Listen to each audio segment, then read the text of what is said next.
mula sa TV5 Media Center Reliance.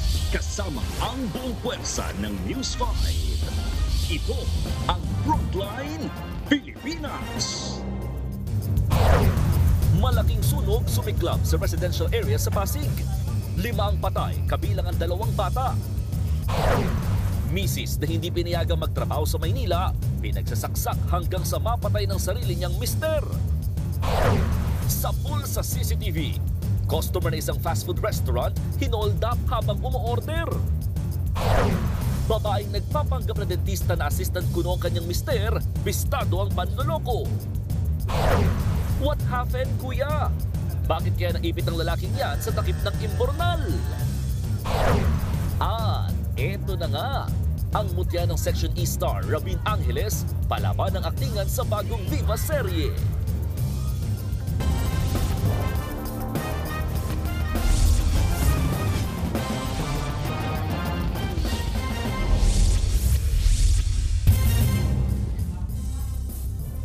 Limang residente ang namatay sa sunog sa Pasig. Ang ilan sa kanila na-trap sa banyo habang ang iba nahulog sa bumigay na sahig.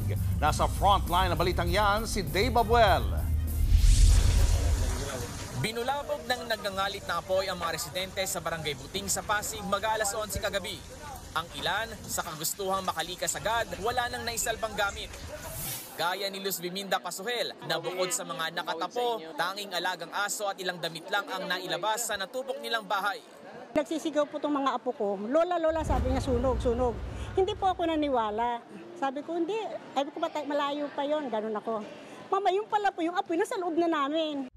Ayon sa Bureau of Fire Protection, higit 1 oras tumagal ang sunog. 5 ang kumpirmadong namatay. Kabilang ang 39 years old na ginang at 2 niyang anak na edad 1 at 11. Nangungupahan sila sa ikatlong palapag ng nasunog na residential building. Bumigay ang sahig ng kanilang tinutuluyan kaya nahulog sila. Sa second floor na po nakita, tapos yung 1-year-old baby is sa ground floor na po. Sa loob naman ng banyo sa 4th floor nakita ang bangkay ng mag-amang nangungupahan sa katabing gusali. Maybe sa iniisip nila, CR is the best choice para magtago kasi may tubig. But it happened, na-suffocate, hindi na nakalabas hanggang na-trap na rin sila.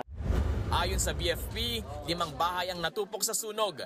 Sa covered court muna ng barangay pansamantalang nanunuluyan ang 12 pamilyang naapektuhan ng sunog. Aabot sa 600,000 pesos ang pinsala sa mga ari-arian, pero inaalam pa rin ang mitsa ng apoy. Nagbabalita mula sa Frontline, Dave Abuel, News 5. Pinatay sa saksakang isang ginang ng sarili niyang asawa. Ang ugat ng krimen, ayaw ni mister na magtrabaho sa Maynila si Mrs. Nasa frontline ng balitang yan, Simon Gualvez.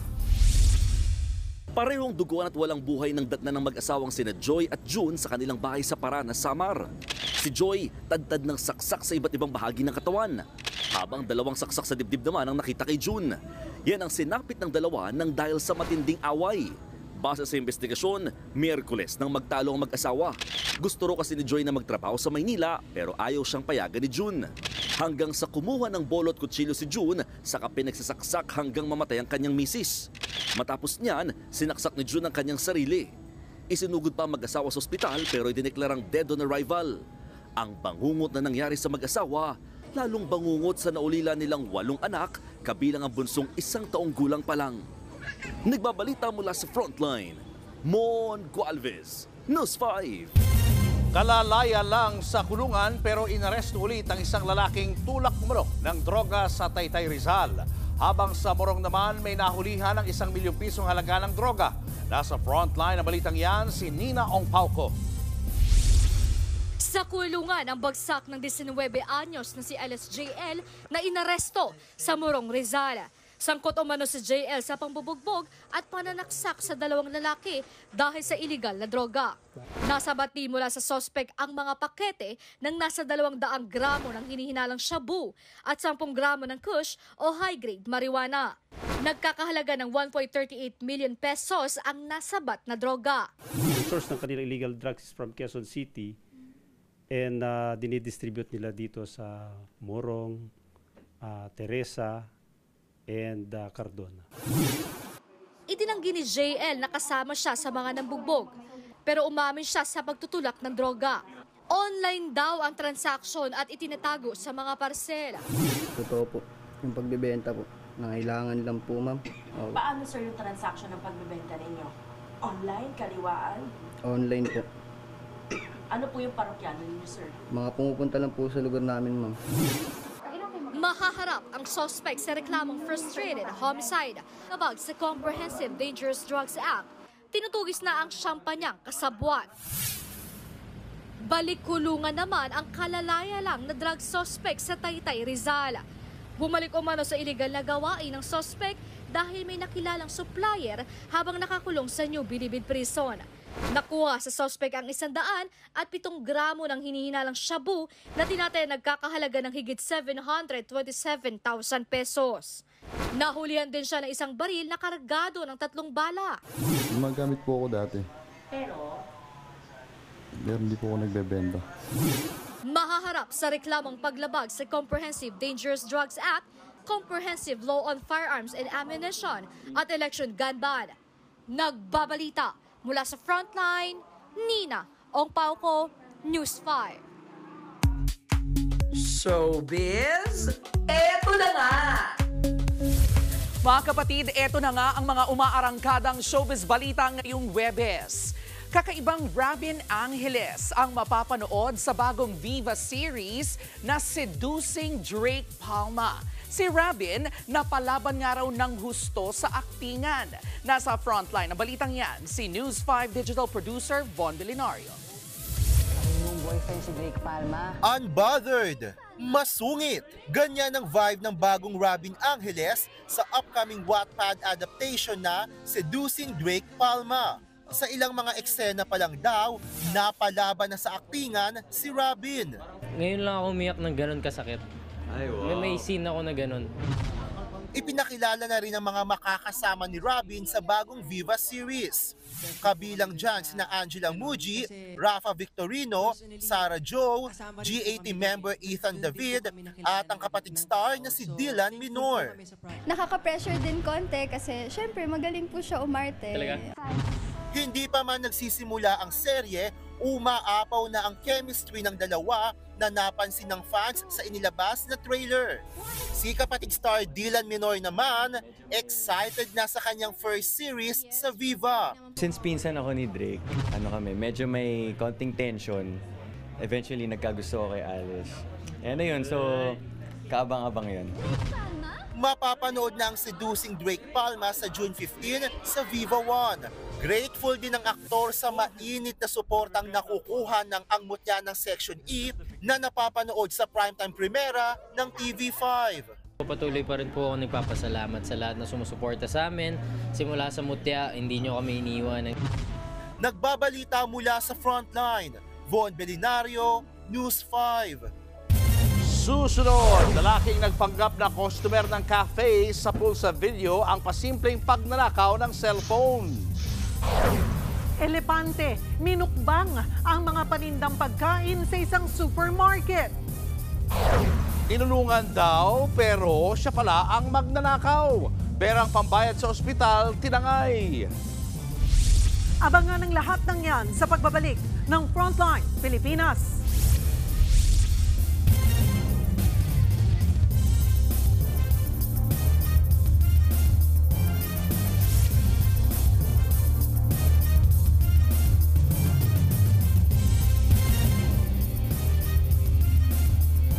Mga kapatid, Julius Babaw po, nasa Middle East o saan mang dako ka ng mundo, manatiling may alam at may pakialam sa mga mainit na balita dito sa ating bansa. Simulan po natin ang bawat araw sa tuloy-tuloy na balitaan sa Frontline. Mag-follow at mag-subscribe sa social media pages ng News 5.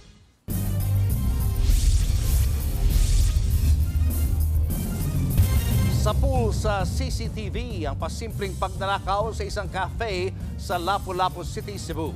Sa video, makikita nakapwesto ang kabataan sa harap ng counter. Habang walang nakabantay na crew, dahan-dahan niyang kinuha ang cellphone. Pagkatapos, umalis na parang walang nangyari. Ayon sa may-ari ng kainan, hindi nila naisip na magnanakaw ito, lalo't umorder pa siya ng takoyaki at milk tea. Na-report na yan sa pulisya. Inaagapan ng Department of Health ang dumaraming kaso ng dengue at ng nakamamatay na rabies. Para maiwasan yan, dapat magpabakuna. Nasa frontline ng balitang yan, si JC Cosico. 10 oras ng gabi pero tiniis na ilang residente ang pila sa labas ng Barangay Batasan Hills sa Quezon City. Makakuha lang ng slot para sa libreng bakuna kontra rabies. Isa riyan si Ann na nakalmot ng pusa. Hindi, booster ko na rin po kasi mahirap na. Lagi ako sa rescue. Laging may kalmot, laging hindi maiwasan, makagat. Ngayong taon, higit 100 na ang kaso ng rabies sa bansa. Kapag hindi naagapan ng bakuna, nakamamatay ito. Ilan sa mga sintomas ay lagnat, panghihina at pamamaga ng sugat. Kung mahagat o makalmot, hugasan agad ng tubig at sabon ang sugat, saka pumunta sa Animal Bite Center. Sapat naman daw ang supply ng bakuna ngayon ayon sa DOH. Panawagan lang ng ahensya sa mga may alagang hayop. Rabies is a problem of pet owners. All pet owners should have their dogs vaccinated. Bukod sa rabies, tinututukan din ang kaso ngayon ng dengue. 67% kasi ang itinaas ng kaso sa buong bansa kumpara noong 2024. Higit 400 ang nasawi. At ngayong tag-ulan, inaasahan ng DOH na tataas na naman yan. Paalala, ngayong Dengue Awareness Month, sundin ang 4S para maiwasan ang pagkalat ng sakit at masira ang mga pinamumugaran ng lamok. Nagbabalita mula sa Frontline, JC Cosico, News 5. Showbiz, eto na nga! Eto na nga, fan mode ang buong Dodger Stadium sa Los Angeles, California sa presence ng aktres na si Liza Soberano. Si Liza lang naman ang ceremonial pitch sa Filipino Heritage Night game ng LA Dodgers against New York Mets. Kwento nga po ni Liza sa kanyang post, much as she is honored, kinabahan daw talaga siya. Kasabay ng kanyang Filipino Heritage Night appearance, inalabas na rin ni Liza ang new project niya, ang podcast cinema documentary hybrid na Can I Come In? Susunod, batang babae, muntik masagasaan ng e-trike. Sa Pulsa Video, babaeng hinablutan ng bag at holdapper, nagpambuno sa kainan. At binatilyong namumulot ng barya, naipit ang braso sa imbornal. Yan at iba pa sa pagbabalik ng Frontline Pilipinas.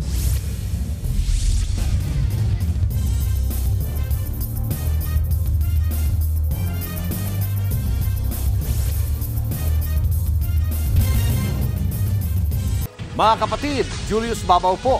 Nasa Middle East o sa amang dako ka ng mundo, manatiling may alam at may pakialam sa mga mainit na balita dito sa ating bansa. Simulan po natin ang bawat araw sa tuloy-tuloy na balitaan sa Frontline. Mag-follow at mag-subscribe sa social media pages ng News 5.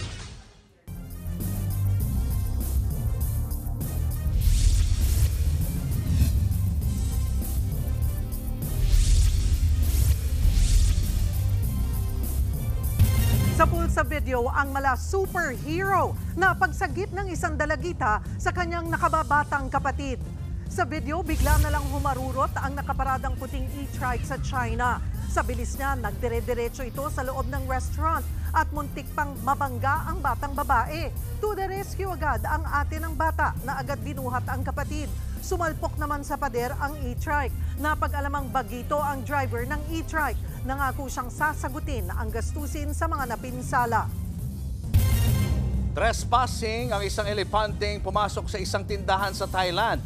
Nilantakan niya ang mga panindang pagkain. Sinuyod at inamoy ng wild elephant ang mga paninda. Kinain niya ang mga nakadisplay na rice cake, pati mga itlog. To the rescue naman ang mga wild ranger. Napaalis din kalaunan ang elepanteng nag-eat and run.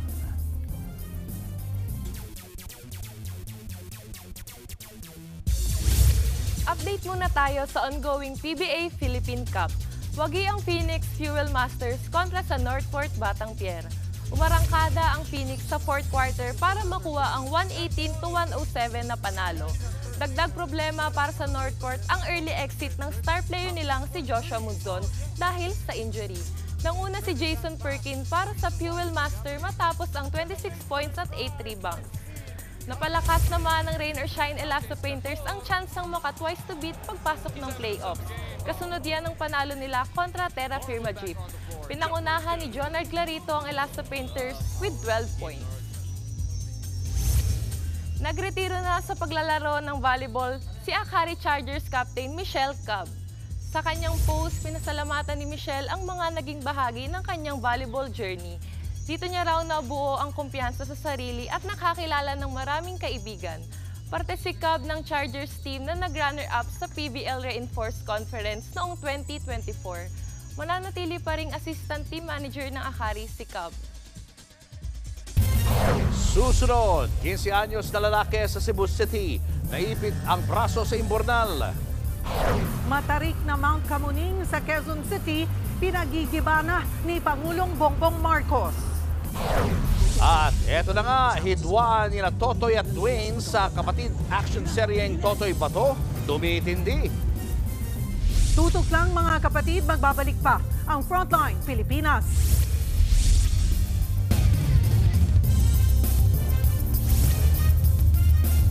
Mga kapatid, Cheryl Cosim po. Nasa Estados Unidos, Canada o saan mang dako ka ng mundo, manatiling may alam at may pakialam sa mga mainit na balita dito sa ating bansa.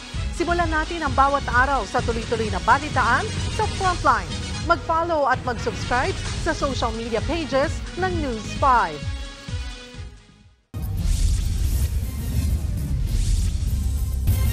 Higit 4 na oras na ipit ang braso ng isang binatilyo sa takip ng imburnal sa Cebu City. Nangyari yan dahil sa kakapulot niya ng barya sa kanal. Nasa frontline ng balitang yan ang ating News 5 Visayas correspondent John Aroa. Agaw eksena ang binatilyong ito sa downtown Cebu City. Ang braso niya na-stuck sa takip ng imburnal.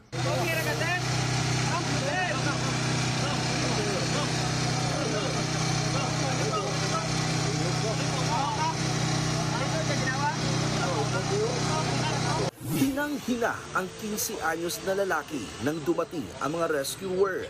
Pinasuot siya ng welding glasses bilang proteksyon. Kinailangan ng gumamit ng power cutter at hydraulic cutter pero bigo pa rin ang mga rescuer kaya mano-mano nilang nilagari ang takip ng imburnal. Ayaw talaga matanggal kasi yung kamay niya parang lumubo na yung kamay niya sa may bandang baba na kamay. Kung puwersahin namin agad, sir, baka mapano yung kamay ng bata. Matapos ang mahigit 4 na oras na ialis sa pagkakaipit ng braso ng binatilyo, ayon sa ilang nakakita, namumulot ng mga barya sa imburnal ang lalaki kasama ang kanyang mga kaibigan. Katunon sila nangunguha talaga sila ng barya sa mga kanal para pangkain. Pinuwersa niya kasi ang kamay niya na ipasok, kaya di na nahugot.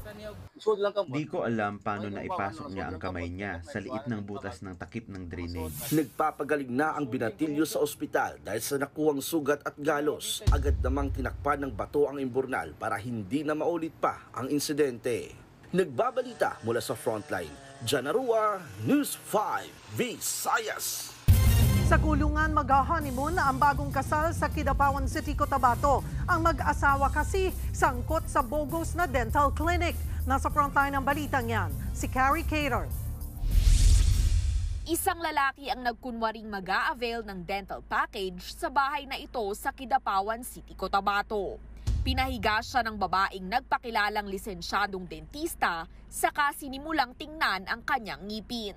Sa gilid ng video, hagipang isa pang lalaking nakaupo na assistant umano ng babae. Pagkalipas ng ilang saglit, pinasok na ng mga otoridad ang bahay. Inaresto ang dalawa na napag-alamang bagong kasal pala. Nakumpiska rin sa kanila ang mga cellphone at ilang gamit para sa peking dental procedures. Ayon sa investigasyon, madami na rin ang kanilang mga nabiktima or naging kliyente since more than a year na po silang nag-o-offer online ng mga illegal dental services. Ang alok daw ng mag-asawa sa mga biktima, cleaning, whitening at braces sa halagang 3,500 pesos lang. Sa investigasyon pa ng mga pulis, lumabas na talamak na rin talaga ang ganitong modus sa kanilang lugar. Kaya pinaaalalahanan din ang publiko, mag-ingat at huwag basta-bastang pumatol sa mga serbisyo online.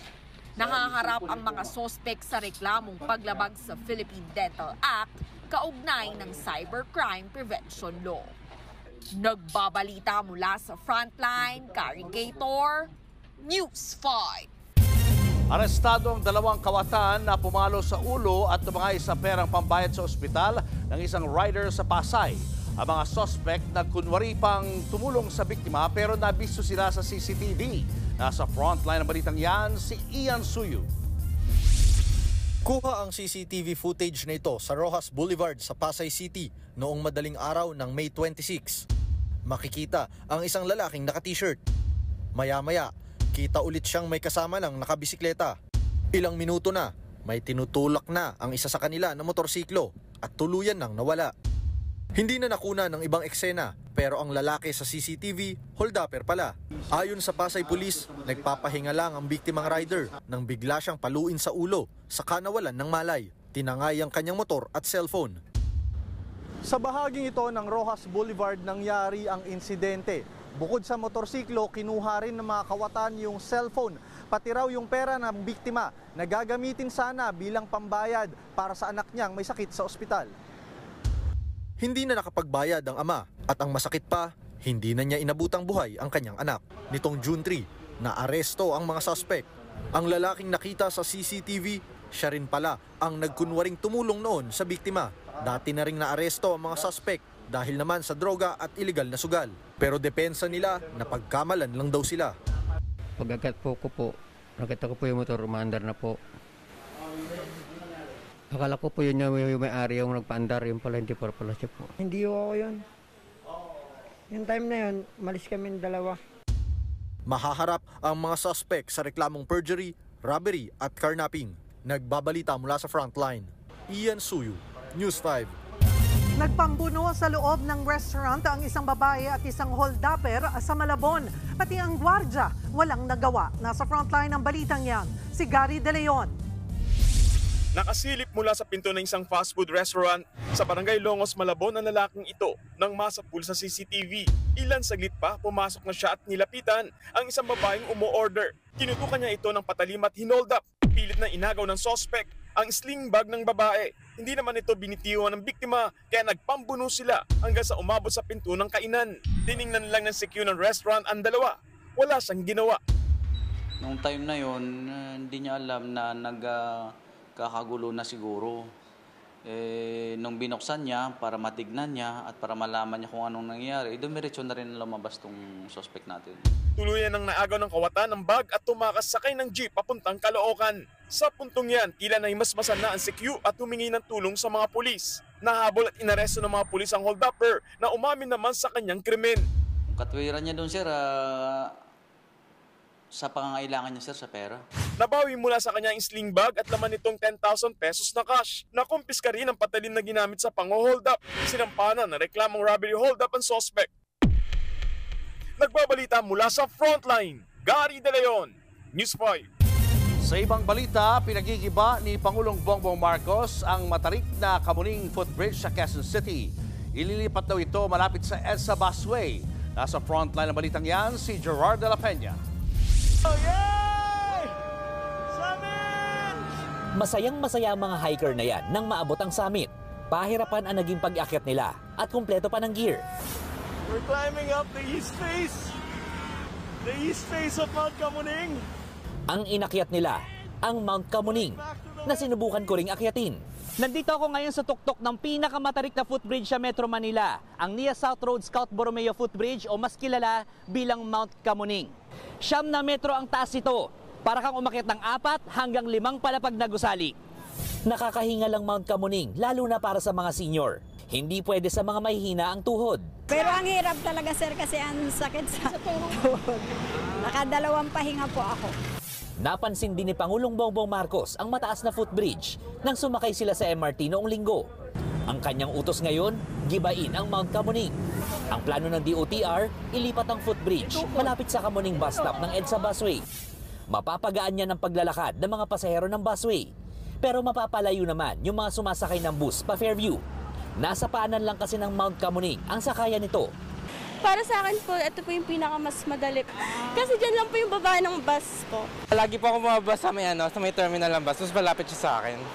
Ayon sa isang transportation engineer, mas mabuti siguro kung underpass na lang ang gawin. Kasi mas madali yun underpass. Tulad nun sa Makati, it's easy to walk there, may underpass.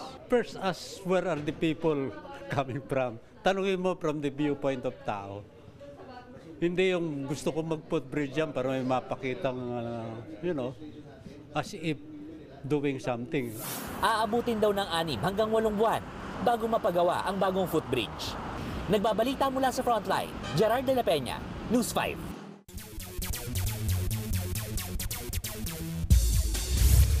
Sasabak muli sa kompetisyon si Paris Olympics gold medalist Carlos Yulo matapos ang isang taong training at pahinga.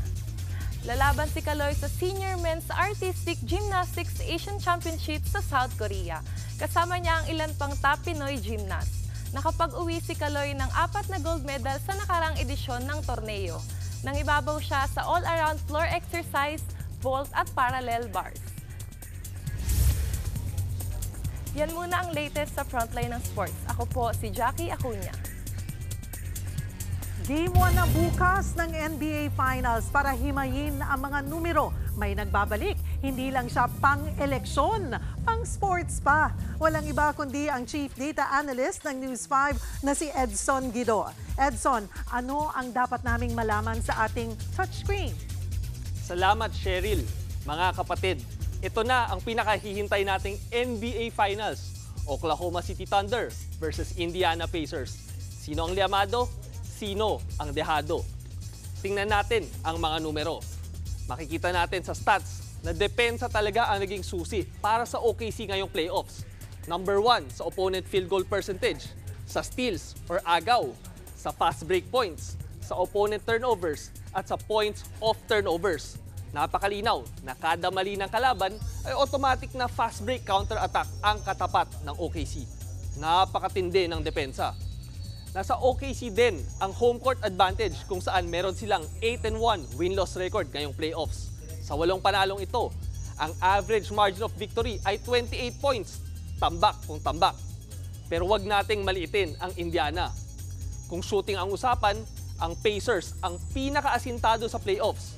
Number 1 ang kanilang shooting percentage na 49.7%. Ibig sabihin ay halos kalahati ng kanilang attempts ay nasushoot nila. Kasama na dyan ang 40.1% accuracy mula sa 3 points na pinakamataas din sa playoffs. At ito ang key stat, mga kapatid. 12-0 sila sa playoffs kapag umabot sila ng 110 points. Mas gusto nila kung shootout ang laban. Never say die din ang Indiana sa playoffs, mga kapatid. Ilang beses silang nakahabol sa napakalaking kalamangan sa endgame. Down 7 points, less than 1 minute. Hindi problema yan sa Indiana. 3 beses na nilang nahabol yan ngayong playoffs. Kamusta naman ang superstar matchups? Kita din natin na pagdating sa scoring, lamang si Shai Gilgeous-Alexander. Pero sa assists, 9.8 assists per game si Haliburton. 2 koponan, magkaibang landas, iisang destinasyon. Ang OKC, pinalakas ng depensa at disiplina. Ang Indiana naman, nananalo sa pasahan at mainit na shooting. Sa laban ng opensa at depensa, isa lang ang matitira. Kaninong kwento ang magtatapos sa kampyonato? Mga kapatid, mapapanood ninyo ang NBA Finals dito sa One Sports at RPTV. Game on na, mga kapatid! Showbiz, eto na nga! Mga kapatid, eto na nga. The Witches are back. Sa part 2 ng film adaptation ng Broadway musical na Wicked, we are heading back to Oz. I have changed. Sa sequel nga na Wicked for Good, magbabalik si Elphaba, played by Cynthia Erivo, sa Land of Oz matapos siyang ipatapon sa kagubatan. Bukod sa kanila ni Glinda, played by Ariana Grande. Ipakikilala rin ang mga character ni na Michelle Yeoh, Marisa Bode, Bowen Yang at Ethan Slater. Ang Wicked ang isa sa mga hit at multi-awarded movie last year. Mapapanood naman ang Wicked for Good in Philippine cinemas on November 19. Eto pa, kung sina Elphaba at Glinda ay reunited sa Land of Oz, parang kabaliktaran naman yan ng mag-BFF ding sina Totoy at Dwayne sa kapatid action seryeng Totoy Bato. Bro, Totoy, kayo pala yung nagpasabog sa simbahan. Hindi ka man lang nahiya sa pagkamatay ng tatay mo. Sige na, dali nyo yan! Insurance policy ng simbahan. Kung may mangyaring hindi maganda sa simbahan, the signatory stands to gain 5 million pesos. Both with your signatures on it. Papaano? Kailan man hindi ko nakita yung dokumentong yan? Sisirain ang dangal. Ano? Nasa stasyon na daw sila. Your time in the spotlight is over, Totoy Bato. Now on to the next part of our plan. Lalo ngang tumitindi ang lamat sa friendship ni na Totoy played by kapatid Prince Kiko Estrada at Dwayne played naman by Diego Loizaga. Bukod kay Totoy, damay din sa masamang plano ng mga kalaban si Father Nico. Paano nga ba makakalaban si na Totoy sa impluwensya at pera ng kaibigang si Dwayne? Abangan po yan mamaya sa Totoy Bato sa Primetime Primera ng TV5. At yan nga po ang ating mga showbiz balita ngayong Webes. See you tomorrow mga kapatid. Ako po si Jervy Wrightson. Dami natin naabangan. Ikaw, Jackie, kahit volleyball player ka, meron ka bang team sa NBA? OKC. OKC. Ano ba ang malakas? OKC ang Liamado. Yung mga pupusta. Para sa mga pupusta. Pinagpupustahan niya Yes. Mga karamihan ngayon pero OKC ang pinagpupustahan. Pero Indiana, nakita natin, ang bilis, ang galing humabol eh. So it's gonna be a good match. Iba na pala ngayon Ikaw ba talaga. may team ka? Rispat Toyota ng alam ko. Tsaka Hinebra. Parang kay Hinebra. Ako Meralco Bolts, syempre. TNT din. So wala na yung mga wala na sila Lebron. Out na. Wala na. Lebron, Curry, Steph, Durant. Yung mga stars na wala lahat. Mga bata na ngayon. So, nako, abangan natin yan. Kailan ba yan? Kailan yung finals? Bukas, simula bukas. Dito sa One Sports at RPTV. Ayan, mga bata. Buti na lang, yung mga matatanda, pwede pa sa news. Di tayo. Correct. Mas matanda, mas okay. At yan ang mga balita at impormasyon dapat nyo malaman sa araw na ito. Mga balita para sa mga may alam at may pakialam. Kami ang inyong mga kasangga sa Frontline Pilipinas.